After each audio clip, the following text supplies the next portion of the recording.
हम लोग आज जो है वो रेडियो एक्टिविटी डिकेस के बारे में पढ़ेंगे। ठीक है। उसके पहले एक चीज और समझ लेते हैं कि के कैप्चर क्या होता है। के कैप्चर में होता क्या है कि जो के शेल का इलेक्ट्रॉन होता है, जैसे न्यूक्लियस है, ठीक है, तो जो के शेल का इलेक्ट्रॉन होता है इसको न्यूक्लियस कैप्चर कर लेता है, इसको हम कहते हैं के कैप्चर। ठीक है। तो इलेक्ट्रॉन ऑफ के shell is captured by nucleus. ये बहुत रेयर प्रोसेस होता है, लेकिन ठीक है, जो भी है, इस रेयर प्रोसेस के बारे में न्यूक्लियस ने इलेक्ट्रॉन को कैप्चर कर लिया। तो न्यूक्लियस ने इलेक्ट्रॉन को कैप्चर कर लिया, तो बेसिकली प्रोटॉन जो होता है पॉजिटिवली चार्ज, वही इलेक्ट्रॉन को अट्रैक्ट करके कैप्चर करता है। तो प्रोटॉन जो है वो इलेक्ट्रॉन से मिल जाता है, और प्रोटॉन पॉजिटिव है, इलेक्ट्रॉन नेगेटिव है, ये दोनों जब मिलते हैं तो न्यूट्रल हो जाना चाहिए। तो न्यूट्रल बनता है तो न्यूट्रॉन बनता है। न्यूट्रॉन जब भी बनेगा उसके साथ न्यूट्रिनो जरूर निकलेगा। ठीक है। न्यूट्रॉन के साथ न्यूट्रिनो निकलता है और प्रोटॉन के साथ एंटी न्यूट्रिनो निकलता है, जो कि हमने बीटा माइनस और बीटा प्लस डीके में देखा था। ठीक है। तो ये रिएक्शन हो जा रही है। अब अगर हम इसको एलिमेंट के टर्म में लिखते हैं, ए एक्स जेड कोई एलिमेंट था, इसमें अगर इलेक्ट्रॉन कैप्चर हुआ है तो वो न्यूक्लियस के अंदर ही हुआ है, और कैप्चर होने के बाद जो उसका एटॉमिक नंबर है वह एटॉमिक नंबर 1 से कम हो जाएगा, क्योंकि प्रोटॉन जो थे वो तो उतने ही थे, लेकिन एक इलेक्ट्रॉन अंदर आ गया तो प्रोटॉन इलेक्ट्रॉन मिलकर न्यूट्रल बना दिए, तो Z-1 एटॉमिक नंबर 1 से कम हो गया। मास नंबर सेम रहा, क्योंकि प्रोटॉन जो था वो न्यूट्रॉन बन गया, तो मास नंबर को ये फर्क पड़ता है कि टोटल कितने हैं, तो टोटल सेम रहेंगे, तो मास नंबर सेम है। प्लस यहाँ पे न्यूट्रिनो का फॉर्मेशन हुआ है, प्लस एनर्जी निकलती है। ठीक है। प्लस यहाँ पर एक्सरे का एमिशन भी होता है। ठीक है।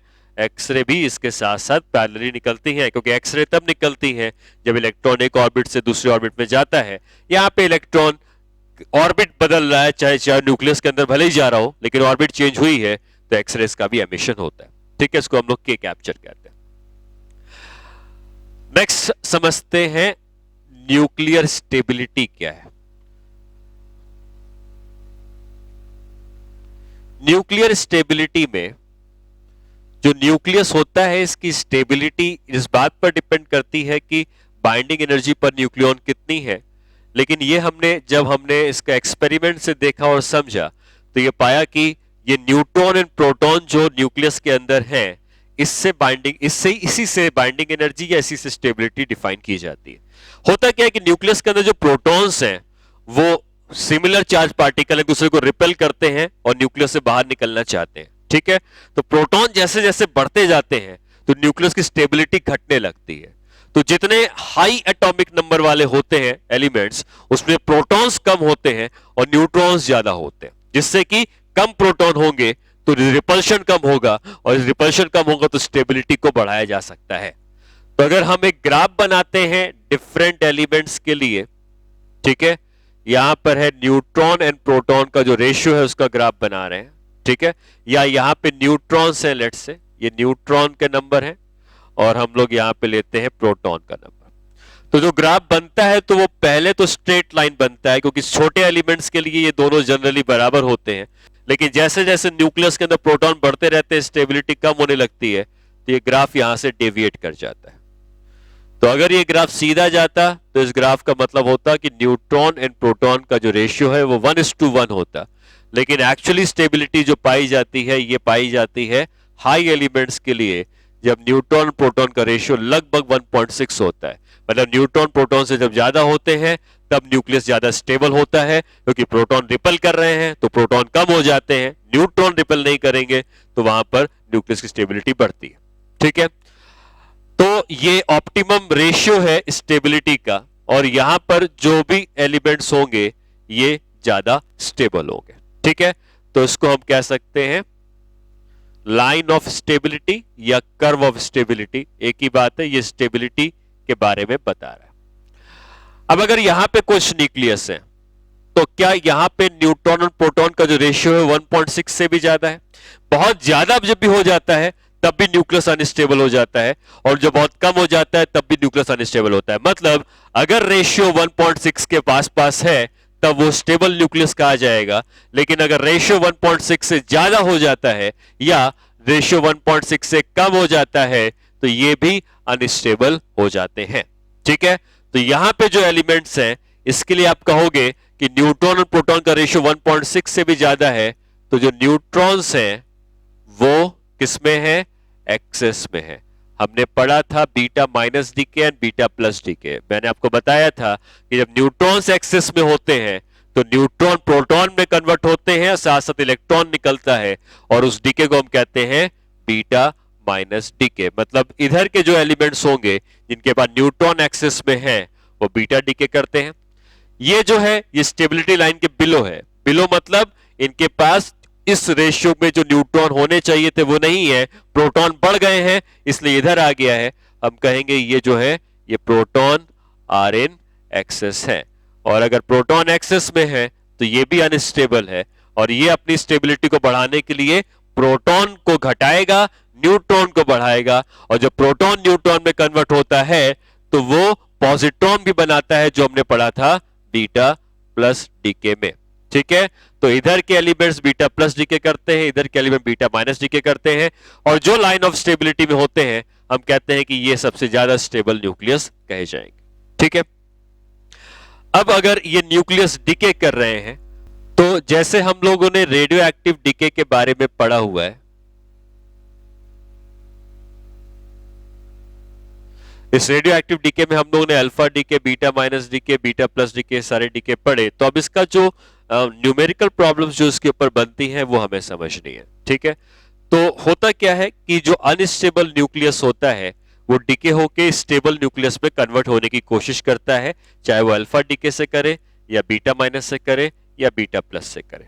ठीक है, तो हम अगर ऐसा मानते हैं कि हमारे पास एक अनस्टेबल न्यूक्लियस है एक्स जो कि स्टेबल न्यूक्लियस वाई में कन्वर्ट होना चाहता है, तो t इज इक्वल टू 0 पे इसके पास इनिशियल नंबर ऑफ जो न्यूक्लियस थे तो वो n0 के थे। ठीक है, और अभी y के पास 0 न्यूक्लियस है, लेकिन क्योंकि ये अनस्टेबल है तो ये डीके होगा। डीके होगा मतलब ये इसमें कन्वर्ट होगा, और कन्वर्ट होगा तो इसके नंबर कम होते जाएंगे, और ये डीके होके ये बनाएगा तो इसके नंबर बढ़ते जाएंगे। तो अगर ये 100 था, 100 में से 70 बचा है, तो मतलब 30 जो डीके हुआ है वो ये बन जाएगा। इसका ये मतलब रहेगा कि अगर स्टार्टिंग में आपने 100 लेके चले हैं तो हमेशा इन दोनों का जो सम होगा वो 100 ही होगा, क्योंकि एक घटेगा तो दूसरा बढ़ेगा। इसका मतलब ये अगर n बचा है तो इसके कितने बचे होंगे, बने होंगे n0 माइनस n। इन दोनों का sum initial number of nucleus के बराबर होगा।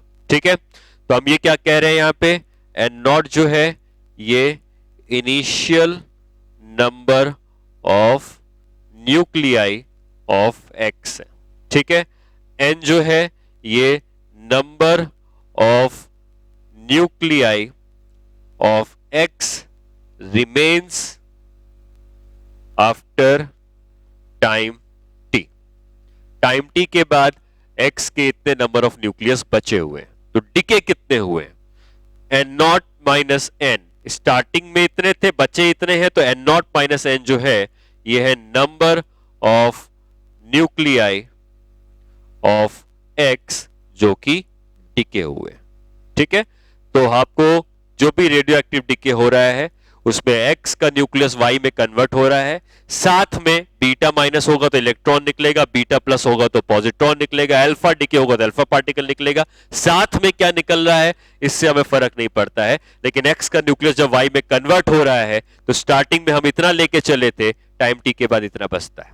ठीक है, अब हम लिखते हैं कि जो rate of DK of x है, क्योंकि x डीके हो रहा है, इसका जो rate of DK of x है ये प्रोपोर्शनल होता है number of nuclei of x eight that time.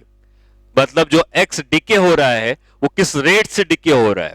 किस रेट से डीके होने का मतलब हो सकता है कि 1 सेकेंड में 1000 न्यूक्लियस डीके हो जाए, या हो सकता है कि 1 सेकेंड में 5000 न्यूक्लियस डीके हो जाए।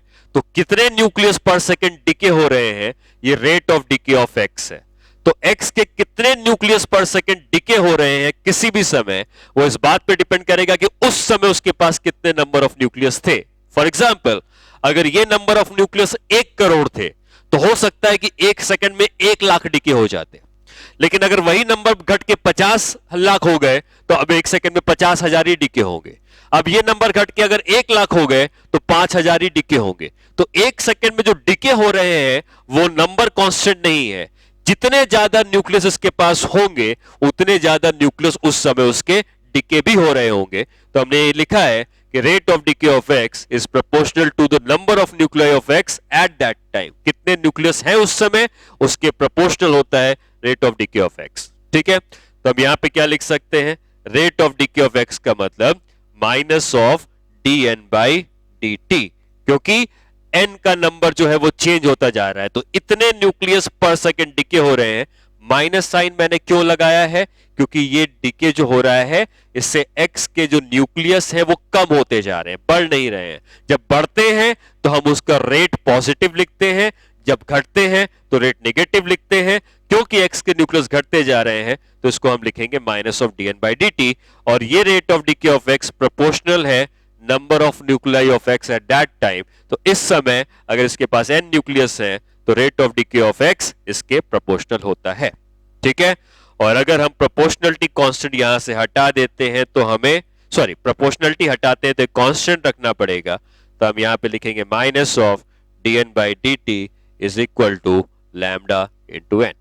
ठीक है, ये जो लैम्डा होता है इसको हम कहते हैं डीके कांस्टेंट। ठीक है, या इसको हम कहेंगे डिस इंटीग्रेशन। डीके या डिसइंटीग्रेशन एक ही बात है, डिस इंटीग्रेशन कांस्टेंट। ठीक है, ये लैम्डा होगा, ये किसी भी न्यूक्लियर डीके के लिए कांस्टेंट होगा। इसकी यूनिट क्या होगी, तो बेसिकली अगर आप ये समझे कि ये भी नंबर ऑफ न्यूक्लियस है, ये भी नंबर ऑफ न्यूक्लियस है, यूनिट की बात कर रहा हूं, ये टाइम है, तो लैम्डा की यूनिट होती है वो होती है पर सेकेंड। ठीक है, तो आपको जैसे डीके कांस्टेंट दिया रहेगा तो कहेगा 5 पर सेकेंड, ये डीके कांस्टेंट की वैल्यू हो जाएगी। ठीक है, अब इसके आगे हमें अगर बढ़ना है तो हमने जैसे यहां पे लिखा कि एक्स के न्यूक्लियस के डीके होने का जो रेट है वो हमने लिखा minus of D N by D T, और इस minus of D N by D T की वैल्यू कितनी लिखी है हमने, लैम्डा इंटू एन। अब अगर मैं डी एन के नीचे एन ले आता हूं और माइनस साइन राइट पे भेज के लैम्डा के संग dt को मल्टीप्लाई करता हूं, तो dt इधर भेज दिया, n इधर ले आया, और अब दोनों साइड हमें इंटीग्रेट करना है। ठीक है, तो जब टाइम 0 था तो x के न्यूक्लियस n नॉट थे, टाइम 0 पे n नॉट थे, और जब टाइम t हुआ तो उसके नंबर ऑफ न्यूक्लियस n बचे हुए। जब इंटीग्रेट करेंगे तो ये आ जाएगा log to the base e n by n nought, और ये हो जाएगा minus of lambda into T. ठीक है, ये बेस e है, अगर हम इसको चेंज करते हैं बेस 10 में तो ये हो जाता है 2.303 log टू द बेस 10, और माइनस साइन अगर हम इधर भेज देते हैं तो ये उल्टा हो जाएगा रेशियो, ये n nought by n is equal to lambda T, या लैम्डा की वैल्यू अगर आप चाहो तो इस रिलेशन से लिख सकते हो 2.303 by t log to the base 10 and not by n। तो ये आपको एक फॉर्मूला मिलता है जो कि हमने निकाला, और आपको इस फॉर्मूले को याद रखना है कि इनिशियल नंबर अगर n नॉट थे, फाइनल नंबर अगर n है, t टाइम है, कितने टाइम के बाद n बचा है, और लैम्डा इसका डीके कांस्टेंट है, तो इस रिलेशन से हम निकाल सकते हैं। ठीक है, हालांकि इस रिलेशन को हम एक्सपोनेंट के फॉर्म में भी चेंज कर सकते हैं, और इसको एक्सपोनेंट के फॉर्म में चेंज करेंगे तो ये n जो था, इस n की वैल्यू निकालने के लिए जब एक्सपोनेंट में चेंज करते हैं तो e जो था इधर चला जाता है और माइनस लैम्डा टी इसकी पावर में चला जाता है। तो e जो एक्सपोनेंट था वो इधर चला जाएगा, माइनस लैम्डा टी इसकी पावर में चला जाएगा, फिर n नॉट इधर आ जाएगा। तो ये भी एक इंपॉर्टेंट रिलेशन है जिसके according n is equal to N naught E की power minus lambda T use करेंगे। ठीक है, ये तब जब एक्सपोनेंट के फॉर्म में यूज करना है, और ये तब जब हमें लॉग के फॉर्म में यूज करना है। मोस्टली हम इसी रिलेशन को यूज करने की कोशिश करेंगे, लेकिन कभी लॉग निकालने की जरूरत पड़ेगी तो लॉग अगेन लॉग एग्जाम में दिया, लॉग टेबल एग्जाम में दी नहीं जाती है, लेकिन लॉग की वैल्यू दे दी जाएगी। ठीक है, तो लॉग की वैल्यू जो आपको दी जाएगी उस लॉग की वैल्यू को यूज करके जो भी अननोन होगा लैम्डा टी में वो आप निकाल सकते हैं। ठीक है, अब n is equal to N naught E की पावर माइनस लैम्डा टी है, मतलब जो न्यूक्लियस है वो टाइम के संग घटते जा रहे हैं। तो अगर हम इसका एक ग्राफ बनाते हैं कि कैसे नंबर ऑफ न्यूक्लियस टाइम के संग घटते हैं, तो ये ग्राफ एक्सपोनेंशियली डिक्रीज कर रहा है। स्टार्टिंग में इसके पास है नॉट नंबर ऑफ न्यूक्लियस थे, लेकिन धीरे धीरे नंबर ऑफ न्यूक्लियस कम होते जाते हैं और पूरा डिके हो जाए, 100% न्यूक्लियस डिके हो जाए। ऐसा होने के लिए मैथमेटिकली इनफाइनाइट टाइम की जरूरत पड़ती है कि इनफाइनाइट टाइम के बाद ये सारे के सारे न्यूक्लियस एक्स के डिके होके वाई में कन्वर्ट हो जाएंगे। ठीक है, जैसा हमने अभी सीखा कि अगर एक्स एक अनस्टेबल न्यूक्लियस है और वो डिके हो रहा है, तो एक्स के नंबर ऑफ न्यूक्लियाई जो है वो उस टाइम के संग संग घटने लगेंगे। ठीक है, हमने इनिशियल नंबर ऑफ न्यूक्लियाई जो एक्स के लिए थे वो एन नॉट के थे, और किसी भी टाइम टी के बाद उसके जो नंबर ऑफ न्यूक्लियाई बचे हैं वो हमने सीखा कि एक्स अगर वाई में डिके हो रहा था, ठीक है, तो एन नॉट उसके number of nuclei T is equal to 0 पे थे, T is equal to T पे इसके नंबर ऑफ न्यूक्लियाई एन है। स्टार्टिंग में वाई 0 था और इस समय y की वैल्यू होगी एन नॉट माइनस एन, क्योंकि इनका जो सम होगा वो इनिशियल n के बराबर होना चाहिए। ठीक है, फिर हमने ये सीखा कि n जो आता है उसकी वैल्यू होती है एन नॉट ई की पावर माइनस लैम्डा टी। ठीक है, मतलब n के नंबर ऑफ मतलब x के नंबर ऑफ न्यूक्लियाई जो t टाइम के बाद बचे होंगे उसकी वैल्यू इतनी है। ठीक है, अगर हमसे ये पूछा जाए ये है number of nuclei of x left after time t, अगर ये पूछा जाता कि कितने न्यूक्लियाई डिके हो चुके हैं अब तक, तो डिके कितने हुए हैं, एन नॉट पहले लिए थे, एन बचे हुए हैं, तो N nought minus N decay हो गए हैं जो वाई में कन्वर्ट हो चुके हैं। ठीक है, तो अगर हमें बताना है कि कितने नंबर ऑफ न्यूक्लियाई बचे हुए हैं वो एन नॉट माइनस एन है, तो एन नॉट में से एन को माइनस कर देंगे, तो एन नॉट माइनस एन की वैल्यू है एन नॉट ई की पावर माइनस लैम्डा टी, तो यहां पे आ जाएगा number of nuclei decay after time T is equal to N naught common आ जाएगा 1 माइनस ई की पावर माइनस लैम्डा टी। ठीक है, तो इतने नंबर ऑफ न्यूक्लियाई जो है वो डिके हो चुके हैं। ठीक है, सॉरी इतने बचे हुए हैं और इतने नंबर ऑफ न्यूक्लियाई डिके हो चुके हैं।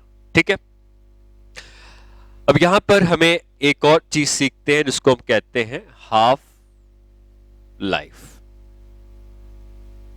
हाफ लाइफ का मतलब होता है कि वो टाइम, वो समय जिसमें कि किसी भी न्यूक्लियस के आधे न्यूक्लियाई डिके हो चुके हो। ठीक है, तो ये जो टाइम है ये कहा जाएगा time after which half of the present nuclei will decay। Nuclei की स्पेलिंग यहां गलत थी। ठीक है, half of the present nuclei will decay, मतलब इस समय कितने हैं, इस समय जितने हैं उसके आधे डिके हो जाएं, मतलब आधे डिके हो जाएंगे तो आधे बचेंगे, तो एक आप ये भी कह सकते हो कि कितने समय के बाद आधे न्यूक्लियाई बच जाएं या आधे न्यूक्लियाई डिके हो जाएं, इसको हाफ लाइफ कहेंगे हम लोग। ठीक है, तो इसका ये मतलब रहेगा कि वो टाइम जिस टाइम के बाद ये जो n बचे हुए न्यूक्लियाई हैं ये इनिशियल एन नॉट के आधे हो जाए, एन नॉट बाई 2 हो जाए, तो हम जब उसकी वैल्यू निकालते हैं तो ये जो टाइम आता है ये आता है log to the base e2 divide by lambda, या इसकी वैल्यू होती है 0.693 बाय लैम्डा। ठीक है, तो ये रिलेशन आपको याद रखना है कि हाफ लाइफ का मतलब होता है कि इस समय जितने न्यूक्लियाई हैं, कोई जरूरी नहीं कि स्टार्टिंग में ही आपने देखा किसी भी समय के बाद कि अभी इसके पास इतने न्यूक्लियाई बचे हैं, 1000 न्यूक्लियाई बचे हैं, तो 1000 से जब 500 बचेंगे, 1000 से 500 बचने में उसको टाइम जो लगेगा उसको हाफ लाइफ कहेंगे। अब ये 500 से और आधे हो जाएंगे 250, तब भी इतना ही समय लगेगा। 250 से और आधे हो जाएंगे 125, तब भी इतना ही टाइम लगेगा। मतलब किसी भी समय के जो प्रेजेंट नंबर ऑफ न्यूक्लियाई हैं उनको आधा डिके होने का जो टाइम होता है ये कांस्टेंट होता है, और उस कांस्टेंट टाइम को हम लोग हाफ लाइफ कहते हैं।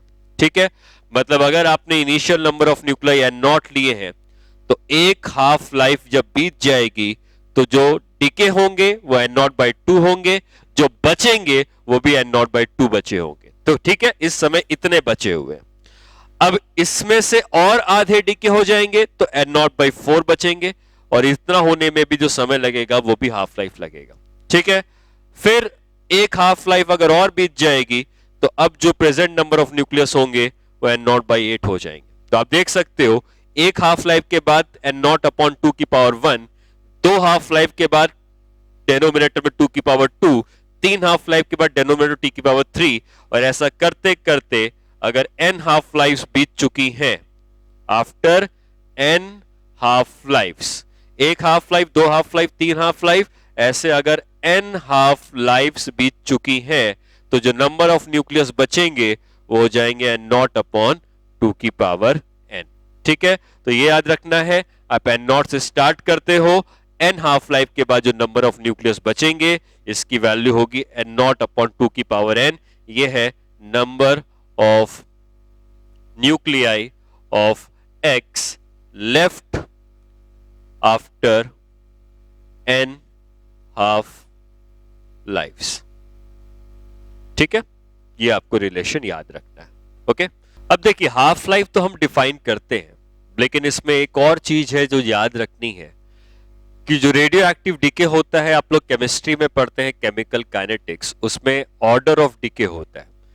तो order of decay zero order, first order, second order, कोई भी ऑर्डर डिके का हो सकता है, लेकिन ये जो रेडियो एक्टिव डिके होता है ये हमेशा फर्स्ट ऑर्डर का डिके होता है।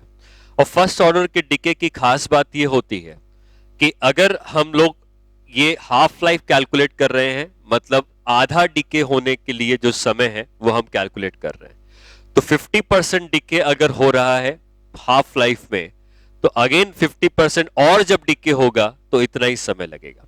लेकिन ये सिर्फ 50% डिके के लिए ट्रू नहीं है।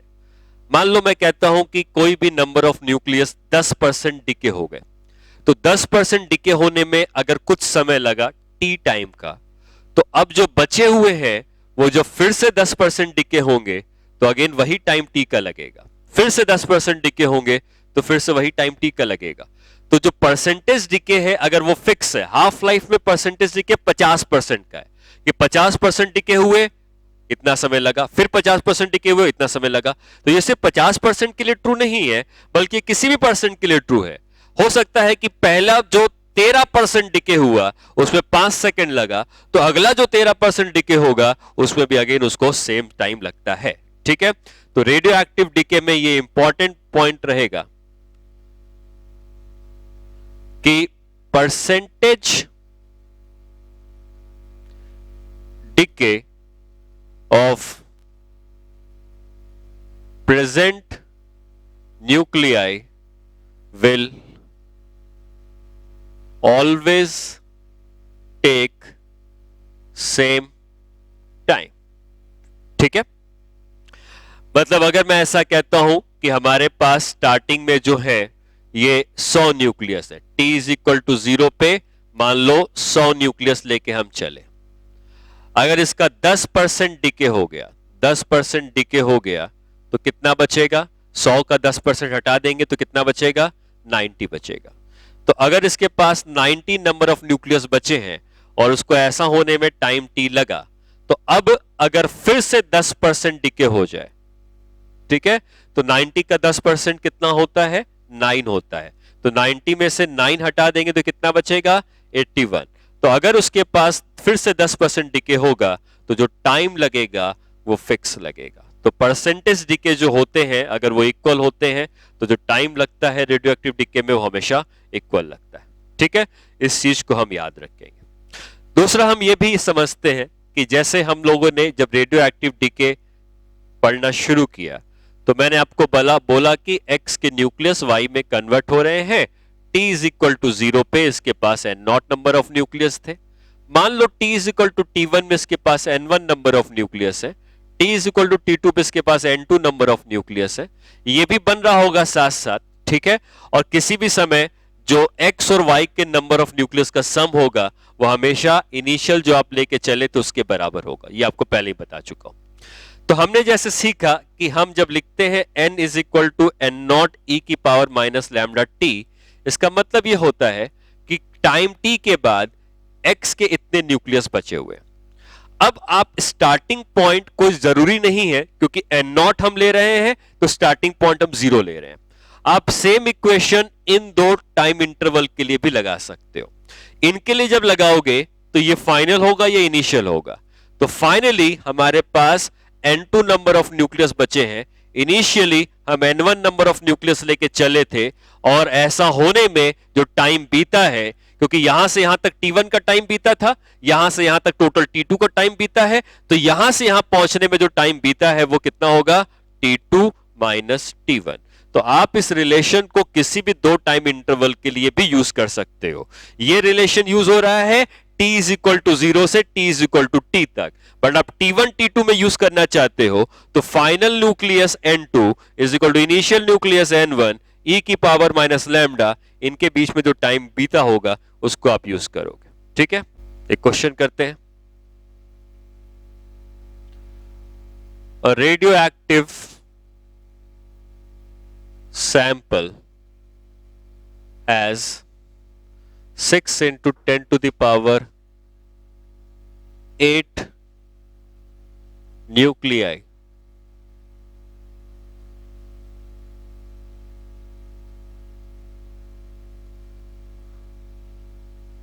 at time at t is equal to 0. Find the number of nuclei left after 3 half lives। ठीक है, 3 हाफ लाइफ के बाद कितने बचते हैं। तो आपको जैसे मैंने बताया कि अगर आपने इनिशियल एन नॉट लिया है तो अगर 3 हाफ लाइफ बीतेंगी तो इसके पास बचेंगे एन नॉट अपॉन 2 की पावर 3। ठीक है, एन हाफ लाइफ के बाद एन नॉट अपॉन 2 की पावर एन होता है, और 3 हाफ लाइफ के बाद एन नॉट अपॉन 2 की पावर 3। यहां पे एन नॉट कितना है, 6 इंटू 10 की पावर 8, इसको डिवाइड कर देंगे 2 की पावर 3 से, तो 6/8 इंटू 10 की पावर 8। ठीक है, जो आ जाएगा 3/4, तो ये हो जाएगा 1.3/4, मतलब ये सॉरी 1 पॉइंट नहीं 30 हो जाएगा। ठीक है, ये 3/4 इंटू 10 की पावर 8 है, इसको 30/4 इंटू 10 की पावर 7 लिख दोगे, और ये हो जाएगा 4728.5 into 10 to the power 7 nuclei. ठीक है, इतने नंबर ऑफ न्यूक्लियाई उसके बच जाएंगे टाइम 3 हाफ लाइफ के बाद। ठीक है, तो ऐसी तरीके से मैं पूछ सकता था कि 5 हाफ लाइफ के बाद कितने बचे हैं, 10 हाफ लाइफ के बाद कितने बचे हैं। तो सिंपल रिलेशन होता है कि अगर आपको इनिशियल नंबर ऑफ न्यूक्लियस पता है तो आप कितनी भी हाफ लाइफ के बाद कितने बचेंगे उतने नंबर ऑफ न्यूक्लियस आप इस सिंपल एन नॉट अपॉन 2 की पावर n के वैल्यू से कैलकुलेट कर सकते हैं। ठीक है, नेक्स्ट ये पढ़ते हैं कि अगर आपसे थोड़ा सा मैथमेटिकल क्वेश्चन, हालांकि मैथमेटिक्स में कुछ ऐसी खास नहीं है, बट ये अगर पूछा जाता है, जो ऑलरेडी आईआईटी के एग्जाम में पर क्वेश्चन आया भी था, कि क्या प्रोबेबिलिटी होती है, क्या प्रोबेबिलिटी होगी कि जैसे मान लो हमारे पास बहुत सारे न्यूक्लियस हैं, हमने उसमें से कोई एक न्यूक्लियस को रेड कलर से मार्क कर दिया, अब न्यूक्लियस डिके होना शुरू हुए, तो रैंडमली डिके होते हैं, ऐसा नहीं कि भाई इसी को डिके होना है, रैंडमली एक सैंपल है तो डिके होना शुरू होंगे, रैंडम डिके होते हैं। तो क्या प्रोबेबिलिटी है कि हमने जब टी टाइम के बाद देखा तो कुछ न्यूक्लियस बचे हुए हैं, तो क्या प्रोबेबिलिटी है कि वो न्यूक्लियस जो हमने स्टार्टिंग में रेड कलर से मार्क किया था वो डिके ना हुआ हो। ठीक है, तो इसकी प्रोबेबिलिटी होगी कि अगर वो बचे हुए में से एक होगा डिवाइडेड बाय टोटल स्टार्टिंग में कितने लिए थे, ये इसकी प्रोबेबिलिटी है कि ये न्यूक्लियस डिके ना हुआ हो। ठीक है, तो यहां पे हम लिख रहे हैं कि probability that a particular nucleus does not decay at till time T.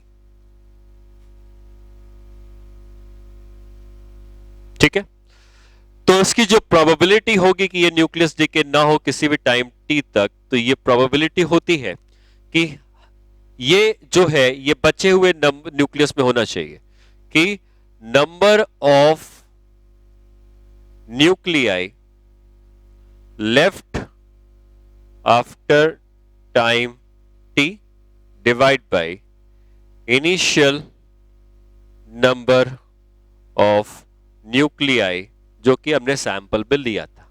ठीक है, तो कितने न्यूक्लियाई बचे हुए हैं इस समय नंबर ऑफ न्यूक्लियाई जो बचे हुए हैं n है। स्टार्टिंग में कितना लिया था n नॉट, और n की वैल्यू कितनी होती है, n की वैल्यू होती है n नॉट e की पावर माइनस लैम्डा टी। ये बचे हुए न्यूक्लियाई का नंबर है बाई n नॉट, तो ये आ जाएगा e की पावर माइनस लैम्डा टी। तो ये वो प्रोबेबिलिटी है कि कोई भी पार्टिकुलर न्यूक्लियस डीके ना हुआ हो। अब मैं आपसे पूछूं कि क्या प्रोबेबिलिटी है कि डीके हो गया हो, तो कोई भी न्यूक्लियस या तो डीके नहीं हुआ होगा या हो गया होगा। ठीक है, जैसे आप कोई भी सिक्का उछालेंगे तो या तो हेड आएगा या टेल आएगा, दो ही पॉसिबिलिटी है।